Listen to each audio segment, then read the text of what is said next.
Welcome back to the Aviator Zone. Hope everybody had a happy holiday. Today we're going to be talking about the difference in responsibility and who actually gets to do the flying between the first officer and the captain. When it comes to responsibility, the captain is the final authority. He's the pilot in command. The first officer is the second in command. But that doesn't necessarily mean that the first officer cannot stand up to the captain. The captain is obviously the last, the pilot in command, but if he goes away from company procedures or FAA rules, or he's not doing something that is safe, the first officer will go ahead and step in and take over.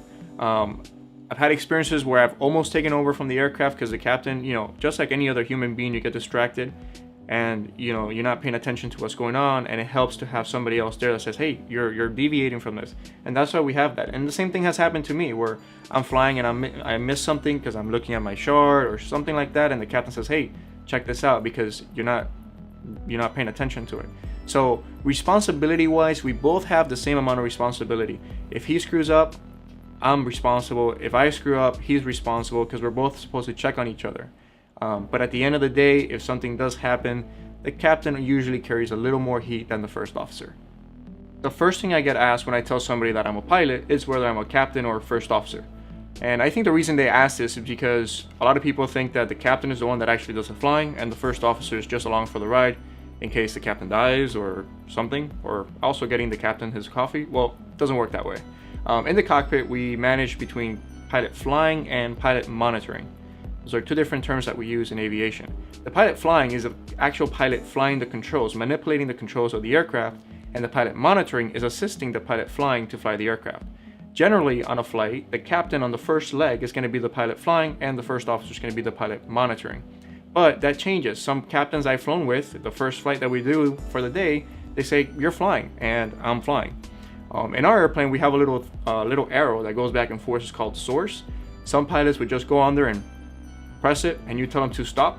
And when you say stop, wherever the arrow is pointing, that's who's flying the leg. So that changes pretty often. There's only one case where the captain is going to always be flying, and this is usually on airplanes that don't have a tiller. A tiller is what we use to control the aircraft on the ground. We don't use our rudders like in a small little airplane. We have like a little steering wheel that goes usually on the captain's side, and that's used to control the nose wheel. So the nose wheel steering is for the tiller, and that allows the aircraft to make these really tight turns that you can't do unless you have the tiller. The first officer could do some taxiing on airplanes without the tiller. Since I have an ATP in the Embraer, PIC ATP, pilot in command ATP, I actually had to get the aircraft from the runway to the gate just on the rudders and using what's called differential thrust, giving one engine more thrust than the other. So we still are capable of moving the aircraft. We can't make a really, really sharp turn. That's what we use the tiller for. So on most airlines, the captain is going to be the pilot flying on the ground. I read it on Spirit, and Spirit airplanes, the Airbus, have tillers on both sides. So the first officer usually gets to taxi a little more than what I normally taxi on my airplane. I rarely get to taxi with my airline. I 60 knots on the runway, the captain goes ahead and takes over the aircraft, and then he uses the tiller to get off the runway. Most people wonder who gets to actually fly the aircraft in an emergency, and I would say 95% of the time it's going to be the first officer. In the event of an emergency, the person flying is going to fly the aircraft until it's stable, and then most of the time, if the captain would be flying, he's going to transfer controls over to the first officer. Now, you might be asking, why will the captain transfer controls to the first officer if he's the one with more experience? Well, the captain and the first officer can both fly the aircraft equally the same. So what the captain wants to do is he wants to manage the flight deck. He sends over controls to the first officer. Now he's fresh. Now he can think on dealing just with the emergency. He's not focused on flying the aircraft and keeping the wings level. That's the first officer's job right now.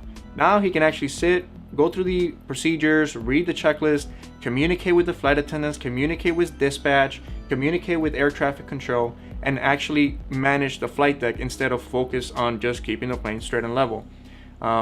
Most of the time, this is what's going to happen in an airplane. There are some times where the captain is going to decide that he wants to deal with this emergency, he wants to fly himself, and then the first officer would run the checklist and do all that stuff. But generally, the captain will not fly the aircraft in an emergency. Thanks for watching. We hope you enjoyed this video. Make sure to like, subscribe, and leave your comments below or questions. And stay tuned for our next video where we talk about airline training.